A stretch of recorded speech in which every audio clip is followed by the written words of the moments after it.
Facebook Find Bigfoot, John Green Q&A. This is a truly remarkable event for the most respected man in the history of the field. John Green is the first person to detail the morphology of the Sasquatch and the first person to start a detailed database. Here it is from Saturday afternoon. Thanks to Retman Mullis for putting this together. Here is his opening remark upon following a short question. I've gone for 30 years, I guess, figuring I probably would never live to see the end of this. And of course, most of the people I work with have not lived to see it. But I think that we no longer need a body, and DNA will establish the existence of a separate species for very long. I don't remember when I just first heard of or read the story, but I do know that both Rennie Hendon and myself didn't pay any attention to it. That was a wild yarn. Carry on. And then what happened is that an experienced radio news reporter came up to this area to see me because he was in considerable confusion. As he put it, he had interviewed Osman, and if Osman wasn't telling the truth, he didn't know if he had ever interviewed anyone who was. It was just about his exact words. So then we went and talked to Osman, and he proved to be a delightful personality. And there's nothing obviously indicating that he would be a storyteller other than the nature of his story. And I took the local magistrate, who had been a defense counsel before he retired there, who cross-examined him in a way that left me feeling very awkward and embarrassed that I had subjected this Osman to it. But it didn't faze him a bit. He told his story. And on a later occasion, I took Dara Swindler, the author of the Atlas of Comparative Anatomy of Ape and Human, and also the veterinarian from the Federal Primate Center at the University of Washington, who was also the veterinarian for the big apes at the Seattle Zoo. And these two experts questioned Osman for half an afternoon. And then we went for coffee afterwards. They said, well, if he didn't have this experience, he must have had a period in his life when he really had an opportunity to observe great apes, because he had never said anything that didn't make sense. Oh, and the other significant thing is that Osman wasn't alone in this, but he was going totally against the common understanding of Sasquatch, which was well known in this area, and was supposed to be a giant Indian with long hair, where he's describing something totally different. But through the years, either that's what these things are, or everybody since has been copying Osman. What happened and how he was able to escape. I'm just wondering if he told you the actual story of how he escaped, so that... Oh, his entire story was written. Another man who... You have to realize that at this time there was a big fuss going on about Sasquatch. And there were so many stories that the two daily newspapers in Vancouver were each listing Sasquatch on their front page. And one of these people that had ended his story by saying he didn't know what these were. And Osman got in touch with this man and said he knew what they were. So then this man arranged for the newspaper somebody to come and interview Osman, and it told him that this person was coming.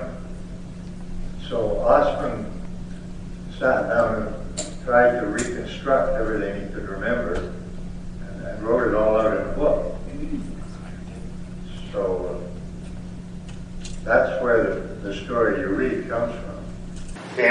I heard from the British Columbia Museum, whom Roger had contacted because he wanted them to have some tracking dogs brought down. And I forgot now how arrangements were made, but anyway, I knew that the film had been sent to Roger Patterson's brother-in-law, and went to his house on the day when we knew that Roger was returning. The brother-in-law already had the film and had been showing it in a cheap projector that had scratched the dickens out of it.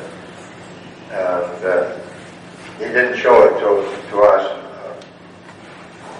See, Jim McLaren was there as well, I know. And Renee, of course, and myself. But he waited until Roger showed up and then showed it to Roger, who of course didn't know what he had on his film at that point. And then we were invited to come down and see it, showing it in the downstairs right room. And actually, it was quite surprising to me, because the first time I saw the footprint sinking this deep into hard sand, it was a shock. A real, good Lord, there's something happening here. There is something to this. But when I saw the movie, I had no reaction at all. I just, oh yeah, there is one. You got a picture of one.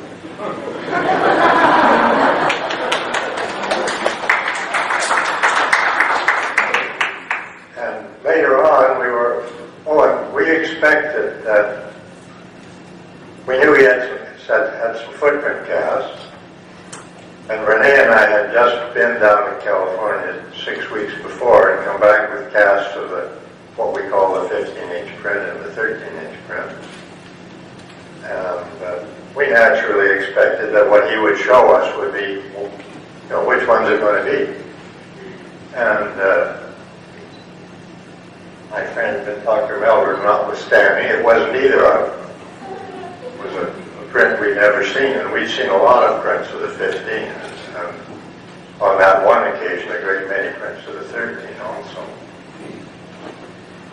And then afterwards, when we were discussing this,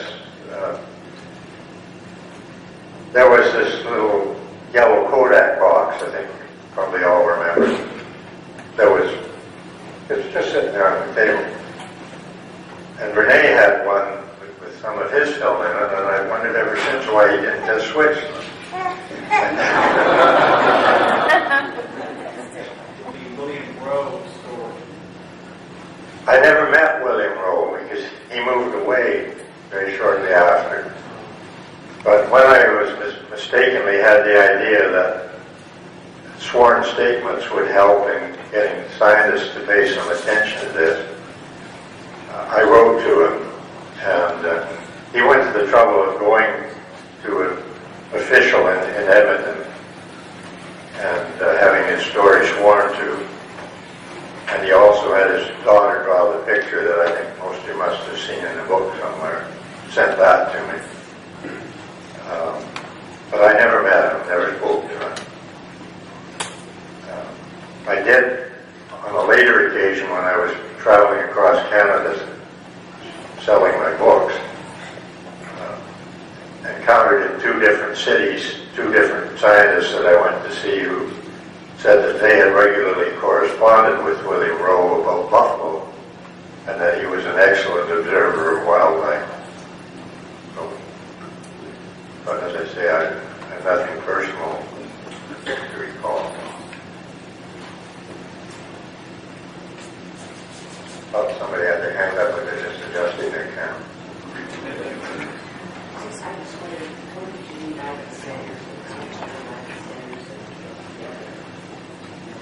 Ivan was writing a book about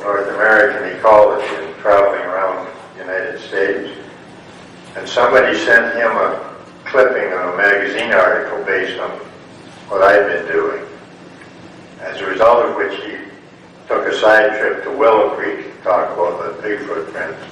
And then he came up to see me at my home. And that's the only time I was ever with him, but I took him to see Osman and to see the chaplains from the Ruby Creek sighting. He was involved in us getting together with Tom Slick. We had the idea that if Slick was financing research in the Himalayas into the abominable snowman, maybe he would finance us. And we knew that Sanderson knew him, so this is all very blurred now, and it's 50 years ago. But Sanderson was greatly involved. I think he was officially the scientific part of what was called, at Slick's insistence, the Pacific Northwest expedition. And it wasn't in the Pacific Northwest, and it was an expedition where other people were picking berries, but anyway, that's what it has a fame now out of all proportion to what anything was ever actually meant. And then after Slick brought Peter Byrne over, that was the end of that. And any real research went on from then on. How did they get away over there? I've forgotten the question. John, one of the many wonderful things I find in the book from a science perspective was the structured interviews you did and accumulated a database where not just a bunch of stories, but consistency and characteristics that you learned about. How did you decide to do that? Did you come up with that on your own or suggest it? It just seemed the natural thing to do when you're trying to learn about something. I think it's a monumental contribution where I think one of the chapters you have, which you call, I think it's titled, What is a Sasquatch? Where you go through sort of classification. It's just a wonderful piece of science work. Yeah, I used to put things on file cards in the beginning. Not right in the beginning. The beginning was totally unstructured.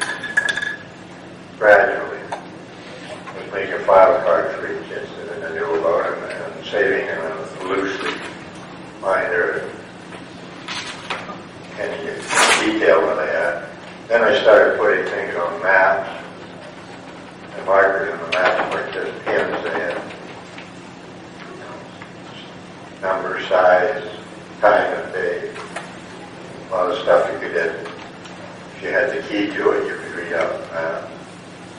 And then when the computer age came in, actually before it was really in, the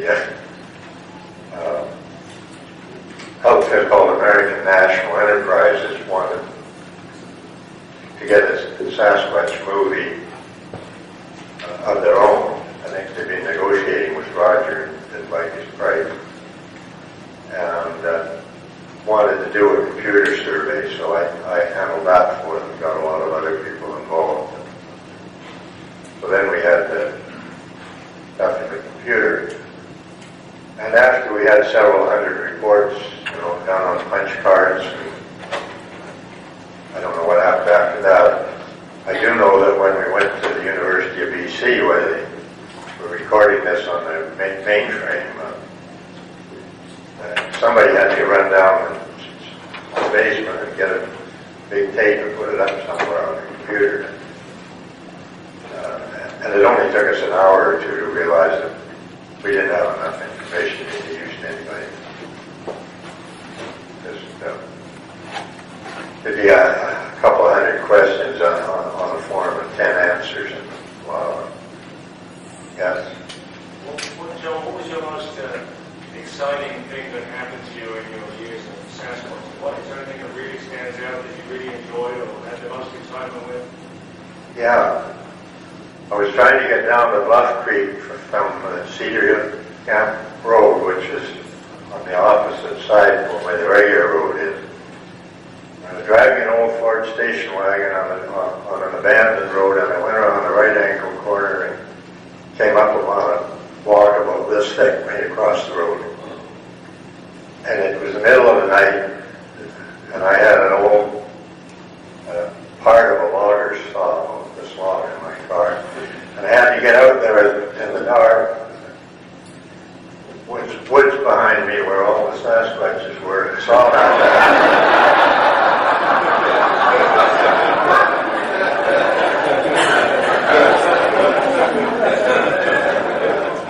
That made an indelible impression. I guess you saw through it regular time. Yeah. The other thing is, see, I couldn't go back. It was too steep. I had to go get down and turn around. Yes. Before you got involved in this, before you met Gillen and Renee, what was your opinion of Bigfoot? Well, I grew up with the Sasquatch, and it was supposed to be a giant Indians with long head hair, and they had fires and they had villages. And then we started. And by the way, the Indians are not to blame for this, because when they had a big Sasquatch Day celebration here back in the 1940s, the Indians contributed the Sasquatch, and it was totally covered with fur and didn't have long hair. So they knew what they were talking about. But the overall community didn't. Well, I didn't have any idea personally until I talked to some witnesses, and they described something much more like an ape than a human. And then after I saw the footprints in the hard sand, that was obviously something that weighed many times what a human weighed. I mean, I couldn't make a complete footprint just to heal several lines completely. We didn't have tread on our boots in those days. All of the sole was just a flat area with no edges. And I'm just beside these tracks that you've seen some here that sink in like that. And that's what really settled things. I've been trying to find out ever since what makes those tracks. Do you think you paid a price for that? Do you think you paid a price? No, I had a ball.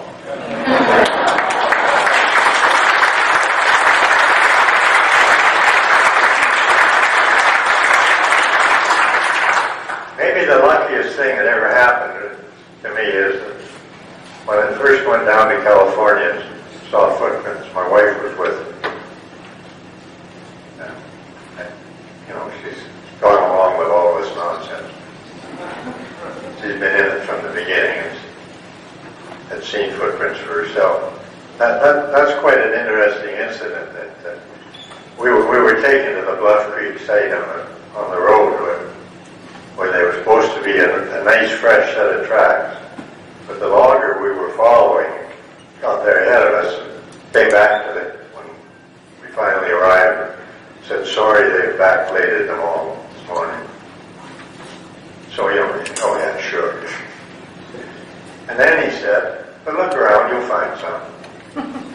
So my wife opened the door on her side to get out of the car, and if she hadn't looked, she would have stepped right in the footprint. It was an older one, it wasn't a good one, but as long as your arm. So I've never had any problems that some people have had. Hopefully the people closest to you think you're an idiot.